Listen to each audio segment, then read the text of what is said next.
উফ, কি খেলা হচ্ছে ভাই! যারা খেলাটা না দেখে ঘুমিয়েছেন, কি যে মিস করেছেন সেটা আমি বলতে পারবো না। এত এত গোল হচ্ছে এই ম্যাচে, যেখানে রীতিমতো গোল দেখতে দেখতে বিরক্ত হয়ে গেছে রেফারি পর্যন্ত। আপনি একটাবার চিন্তা করেছেন, প্রথমার্ধে 4-0 গোলে পিছিয়ে পড়া ফ্রান্স দ্বিতীয়ার্ধে 3 গোল করে অবিশ্বাস্য কামব্যাক। খেলা তখনও বাকি। ফ্রান্স কি শেষ পর্যন্ত এক হালি গোল হজম করেও জিতে যাবে কিনা এটা নিয়েই ছিল সন্দেহ। রীতিমতো পাগলাটে এক ম্যাচ, রীতিমতো গোলের এক ম্যাচ। তবে বলতে হবে, বিশ্বকাপে ইংল্যান্ড কি কখনো প্রথমার্ধে এত ভালো সময় কাটিয়েছে? তাও একটা গোল অফসাইডের কারণে বাতিল হয়েছে।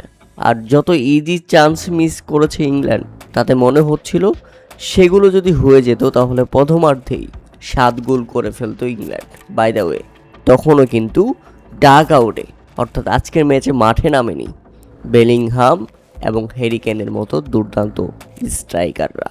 তাতে প্রথমার্ধে ফ্রান্সের জালে 4 গোল করেছে টমাস টুখেলের দল, সেটাও চোখ ধাঁধানো ফুটবল খেলে। ফ্রান্স বিশ্বকাপে এই প্রথম 4 গোল হজম করলো প্রথমার্ধে।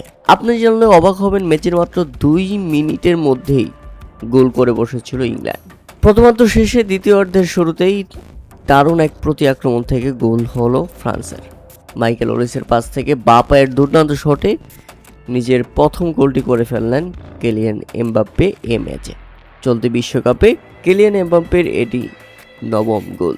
গোল্ডেন বুট জয়ের দৌড়ে লিওনেল মেসিকে টপকে গেলেন এমবাপ্পে। এরপর আরও একটি গোল ম্যাচের 54তম মিনিটে। তাতে বোঝা যাচ্ছে প্রথমার্ধে যতটা বাজে খেলেছে ফ্রান্স, দ্বিতীয়ার্ধে যেন ততটাই ভালো খেলছে। ম্যাচের প্রথম 9 মিনিটের মধ্যেই 2 গোল করে ফেলল তারা।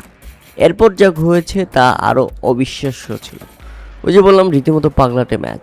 ম্যাচের 66তম মিনিটে ওরিসের পাস থেকে আরও একটি গোল করেন এমবাপ্পে। এমবাপ্পের জোড়া গোল বিশ্বকাপ ইতিহাসের সর্বোচ্চ গোলের রেকর্ড ফরাসি এই কিংবদন্তির।